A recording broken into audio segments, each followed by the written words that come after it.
আসসালামু আলাইকুম। এসএসসি ২৬ ব্যাচের বোর্ড পরীক্ষার্থী বন্ধুরা, তোমরা যারা বিজ্ঞান বিভাগের আছো তোমাদের কিন্তু খুবই ইম্পর্ট্যান্ট একটা বিষয় হচ্ছে পদার্থবিজ্ঞান। আজকে হচ্ছে আমরা এই পদার্থবিজ্ঞানেরই সাবজেক্ট অ্যানালাইসিস করব, অর্থাৎ রিসেন্ট ইয়ারে ২০১৯ থেকে ২৫-এর মধ্যে তোমাদের শর্ট সিলেবাসের মধ্যে যে চ্যাপ্টারগুলো আছে এর মধ্যে কোন চ্যাপ্টার থেকে কতগুলো প্রশ্ন এসেছে, বা কোন চ্যাপ্টারটা এমসিকিউ এর জন্য বেশি ইম্পর্টেন্ট বা কোনটা সিকিউ এর জন্য বেশি ইম্পর্টেন্ট, আমরা এগুলো একটু তোমাদের সামনে তুলে ধরার চেষ্টা করব, যেন এই যে বোর্ড পরীক্ষার পূর্ববর্তী যেই অল্প একটু টাইম আছে তোমাদের, এই টাইমে যেন তোমরা ভালো একটা প্রিপারেশন নিতে পারো। চলো আমরা শুরু করি। প্রথমেই যদি আমরা এই ম্যাপটার দিকে তাকাই বা আমাদের যে এই চার্টটা আছে এটার দিকে যদি তাকাই, সবার আগে আমাদের যেই দিকে চোখ পড়বে সেটা হচ্ছে ভাইয়া এই যে দেখো 150 করে ফেলছে কে, অধ্যায় 2 গতি। এবং একইভাবে তোমরা যদি এমসিকিউ এর কলামে দেখো, দেখবা সবচেয়ে বেশি যেমন গতি চ্যাপ্টার থেকে আসে।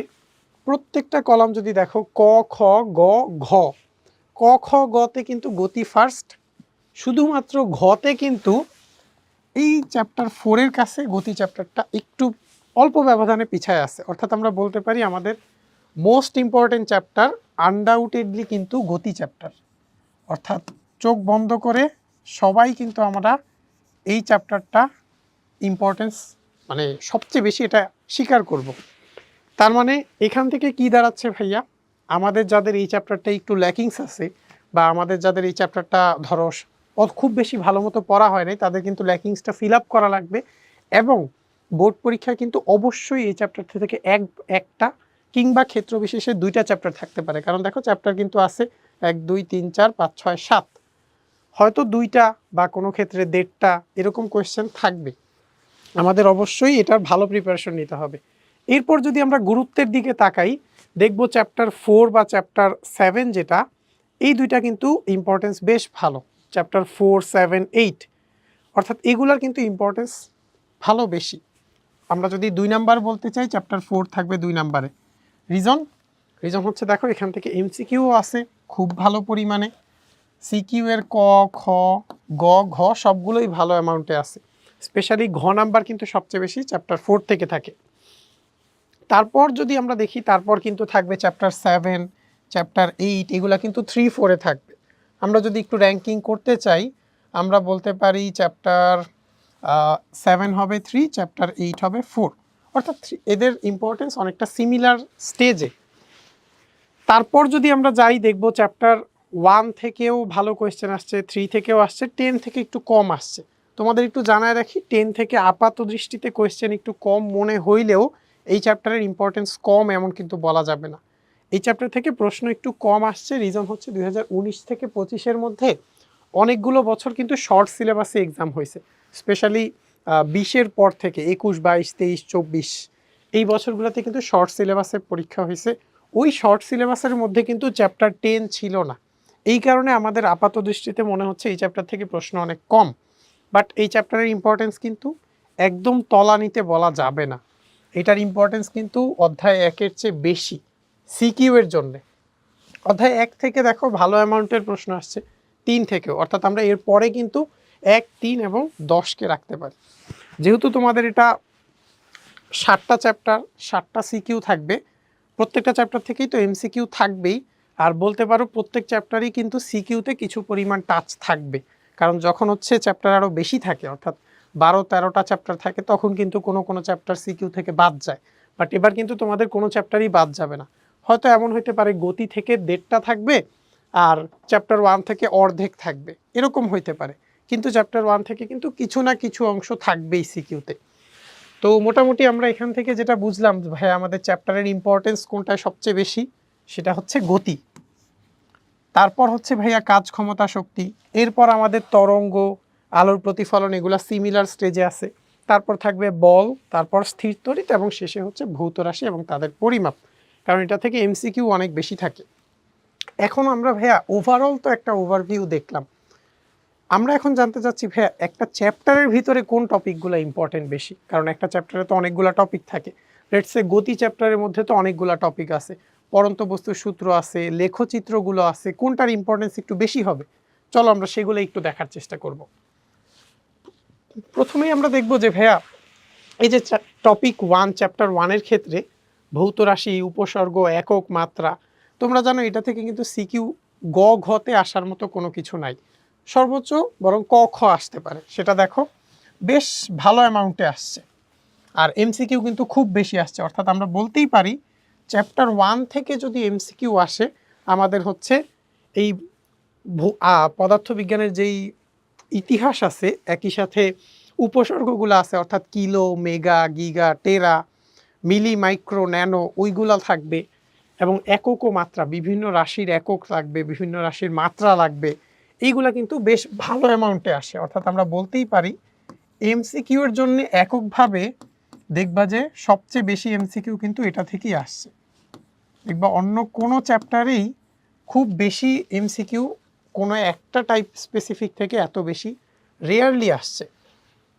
এরপর আমাদের পরিমাপের যেই যন্ত্রপাতি আছে খুবই ইম্পর্টেন্ট এটা সিকিউ এর জন্য। এখানে আমাদের ভার্নিয়ার স্কেল আছে, তোমরা জানো ভার্নিয়ার স্কেলের ম্যাথ কিন্তু বোর্ডে খুবই কমন একটা জিনিস, প্রায়ই আসে। আর স্ক্রু গজ আছে, এই দুইটা জিনিস থেকে কিন্তু প্রায়ই বোর্ড পরীক্ষায় প্রশ্ন আসে। দেখবা এখান থেকে কিন্তু সিকিউতে গতে এবং ঘতে ডিসেন্ট কোয়েশ্চেন আসছে, একই সাথে এমসিকিউ কিন্তু এটা টাচ করে। তারপর আমরা পরিমাপের ত্রুটি, অর্থাৎ শতকরা ত্রুটি কত, পরম ত্রুটি কত, এই জিনিসগুলো হিসাব নিকাশ কিন্তু দেখতে হবে। দেখো সিকিউ এর গ নাম্বারে এবং ঘ নাম্বারে কিন্তু এখান থেকে খুব বেশি অ্যামাউন্টে কোয়েশ্চেন আসে। অর্থাৎ আমাদের এখানে বলে দিবে যে দৈর্ঘ্য নির্ণয়ে যদি ত্রুটি এত হয় তাহলে আয়তন নির্ণয়ে ত্রুটি কত, ওইগুলো কিন্তু আমাদের হিসাব নিকাশ করতে হয়। অর্থাৎ আমি যদি একটু লিখে দেই এখানে সবচেয়ে ইম্পর্টেন্ট জিনিসটা কি, ধরো আমাদের প্রায়ই বলে দেয় যে দৈর্ঘ্য নির্ণয়ে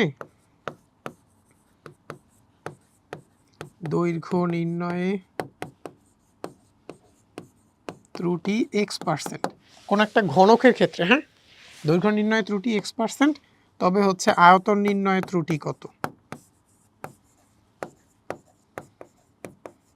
আয়তন নির্ণয়ে ত্রুটি তোমরা দেখেই বুঝে যাওয়ার কথা, এটা কিন্তু 3x% হবে। তো এটা এমসিকিউ এর জন্য, সিকিউতে কিভাবে করে এটা কিন্তু ইম্পর্টেন্ট, ঠিক আছে। দেখবা ভালো অ্যামাউন্টের গ ঘতে প্রশ্ন আসছে এখান থেকে। এরপর আমরা আমাদের মোস্ট ইম্পর্টেন্ট এবং বলতে পারো তোমাদের জন্য সবচেয়ে ইম্পর্টেন্ট চ্যাপ্টার যেটা গতি, এইটার মধ্যে ঢুকি। দেখো গতি চ্যাপ্টার থেকে প্রথম টাইপে আমাদের দূরত্ব স্মরণ থাকবে, কোনটা ভেক্টর রাশি কোনটা স্কেলার রাশি এগুলো চিনতে হবে, দ্রুতি বেগ থাকবে, ত্বরণ বন্ধন থাকবে, এই জিনিসগুলো হিসাব নিকাশে দেখবা এগুলো থেকে কিন্তু সিকিউ খুব বেশি আসে না, আসে ক খ এবং এমসিকিউ। অর্থাৎ আমরা বলতে পারি এটা সিকিউ এর জন্য লেস ইম্পর্টেন্ট, যেটা আমরা একবারই ডিসিশন নিতে পারি।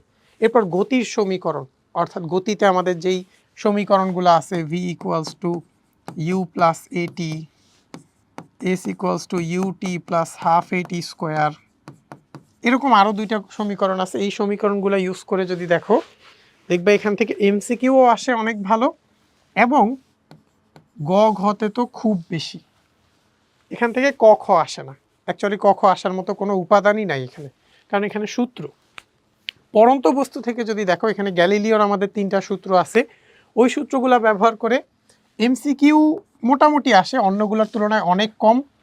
ক খ গ্যালিলিও সূত্রগুলো লিখতে দেয় প্রায়, আর গ ঘ দেখো খুব বেশি আসে নাই।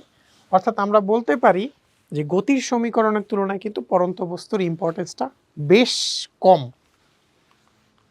এরপর নিক্ষিপ্ত বস্তু আর পরন্ত বস্তু অ্যাকচুয়ালি একই রকমের, একই টাইপের মধ্যে আমরা বলতে পারি।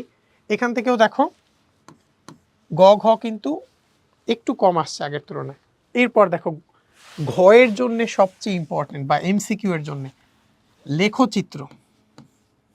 তোমরা প্রায়ই দেখবা ভি ভার্সেস টি লেখচিত্র দিয়ে দেয়, এস ভার্সেস টি লেখচিত্র দিয়ে দেয়, কোনটার ক্ষেত্রফল কি প্রকাশ করে, কোনটার ঢাল কি প্রকাশ করে, ওইগুলো কিন্তু প্রায়ই লাগে আমাদের। দেখো এখান থেকে এমসিকিউ আসে এবং সিকিউতে ঘ নাম্বারে আসে। এই যে ভাই আমরা অ্যানালাইসিসটা দেখলাম, অ্যানালাইসিসটা দেখে আমরা কি ডিসিশন নিতে পারি বলো তো। লেটস সে তোমার কাছে হচ্ছে পরীক্ষার আগে 2 ঘন্টা সময় আছে গতি চ্যাপ্টারটা রিভিশন দেওয়ার জন্য। এখন এই যে তোমার কাছে 2 ঘন্টা সময় আছে গতি চ্যাপ্টারটা রিভিশন দেওয়ার জন্য, তখন তুমি কিভাবে এই টাইমটাকে ম্যানেজ করবা বা কিভাবে টাইমটাকে ডিস্ট্রিবিউট করবা। যে কেউ আমার সাথে স্বীকার করবে ভাইয়া আমি কি করব, গতির সমীকরণ থেকে সবার আগে কিছু অঙ্ক করব এবং লেখচিত্র থেকে কিছু অঙ্ক করব।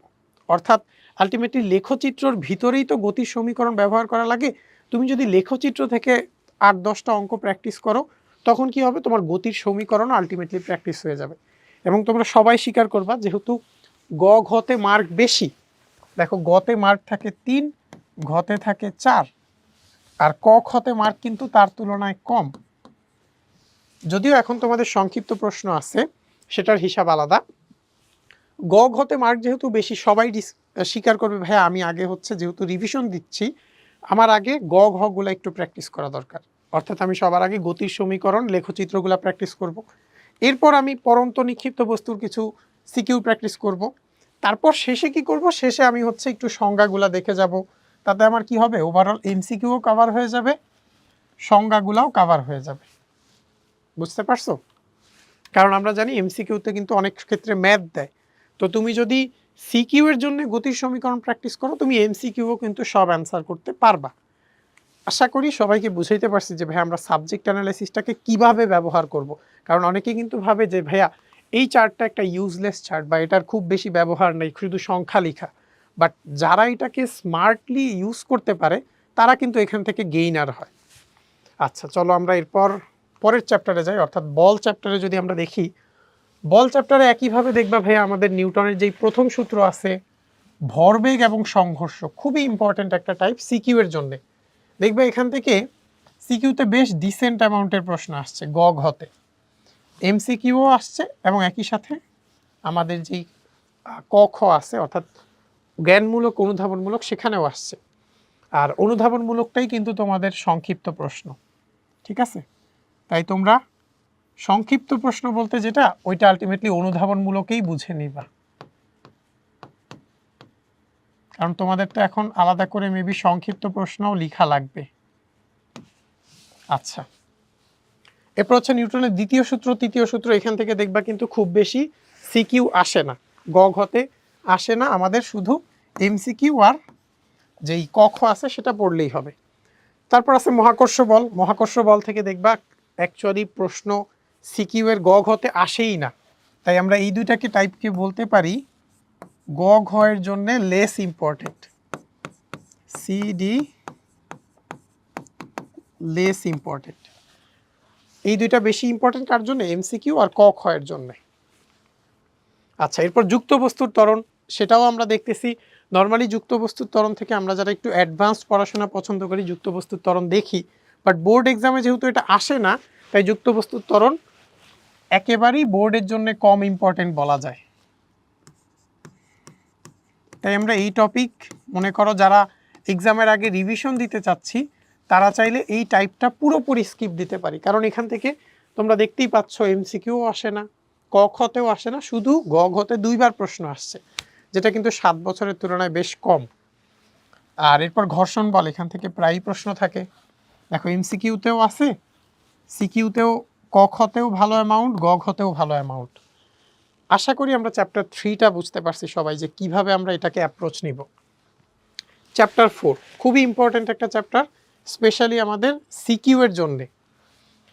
এখানে যদি দেখো কাজ টপিকটা, যদিও কাজ, বিভব শক্তি, গতিশক্তি এরা রিলেটেড, অর্থাৎ আমরা বলতে পারি type 1 type 3 actually related.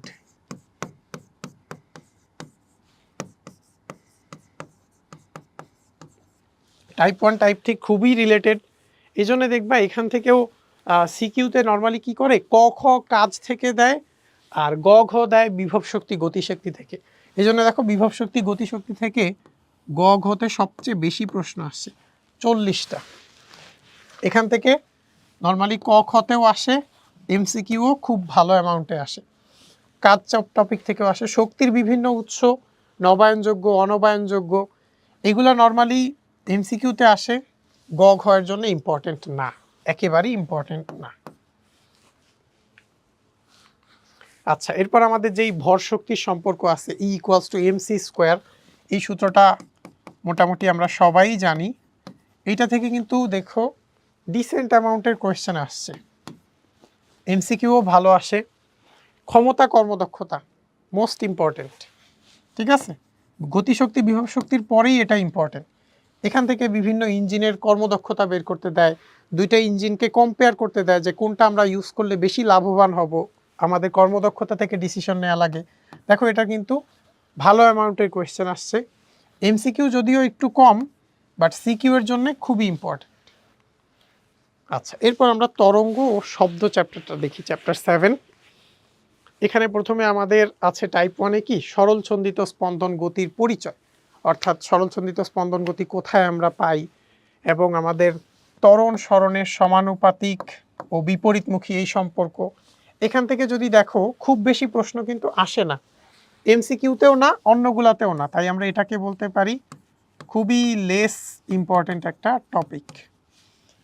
But তরঙ্গ যদি দেখো, স্পেশালি তরঙ্গের মধ্যে আমাদের যেই রিলেশন আছে V equals to F lambda, এইখান থেকে যেমন এমসিকিউও আসে, ক খতেও আসে এবং গ ঘতেও কিন্তু মোটামুটি আসছে।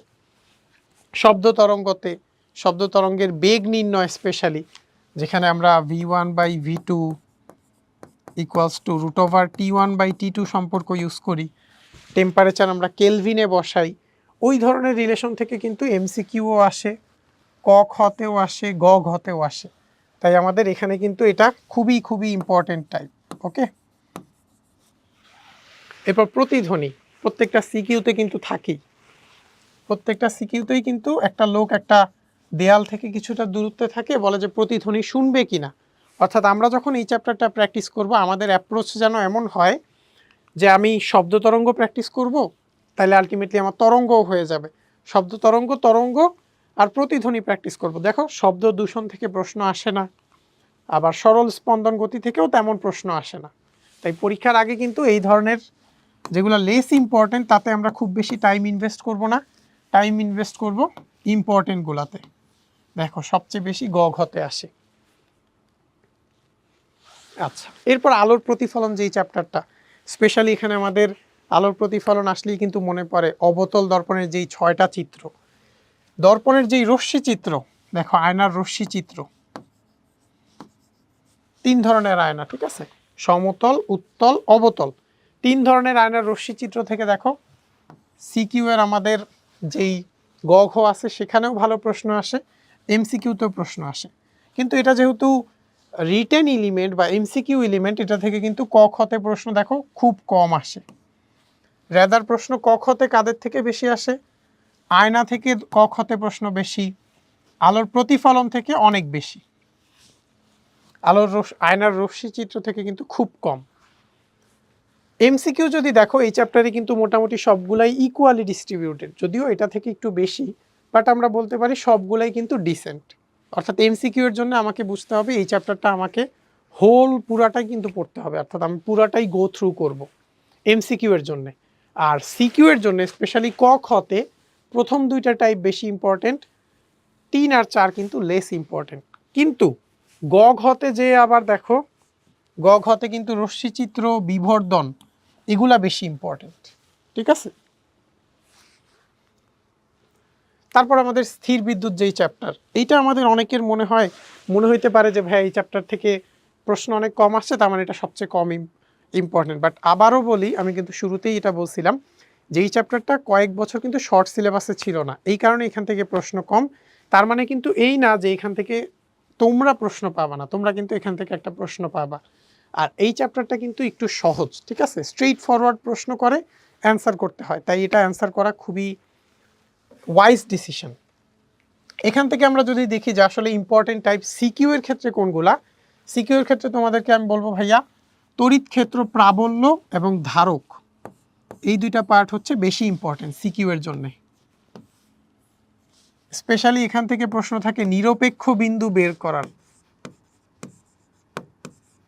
নিরপেক্ষ বিন্দু, নিরপেক্ষ বিন্দু বলতে তোমার হচ্ছে, তোমরা অনেকেই জানো যে 2টা ভিন্ন ভিন্ন চার্জের মাঝে আরেকটা স্পেশাল বিন্দু থাকে, মাঝে বা অনেক ক্ষেত্রে বাইরেও হয়, যেই স্পেশাল বিন্দুটাতে নতুন কোনো চার্জ রাখলে সেটা কোনো বল অনুভব করে না, আকর্ষণ বিকর্ষণ অনুভব করে না, ওই স্পেশাল বিন্দুটাকেই কিন্তু আমরা নিরপেক্ষ বিন্দু বলতেছি।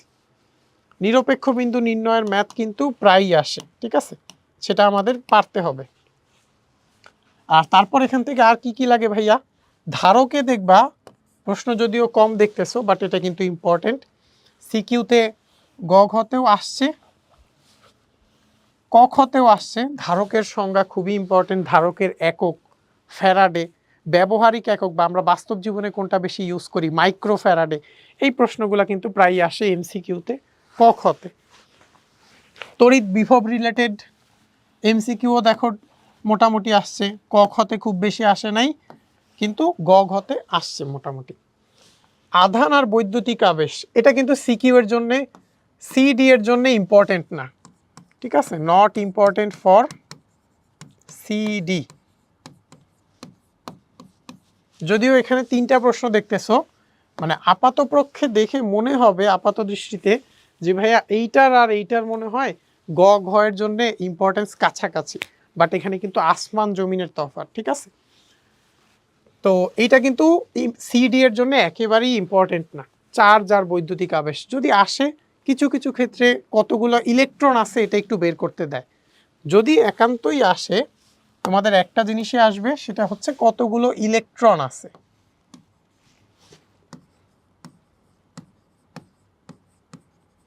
কতগুলো ইলেকট্রন আছে, অর্থাৎ আমরা যেখানে কিউ সমান এরই সূত্রটা ব্যবহার করি সেই সূত্রের একটা অঙ্ক, এছাড়া নর্মালি অন্য কোনো কিছুতে গ ঘতে আসে না।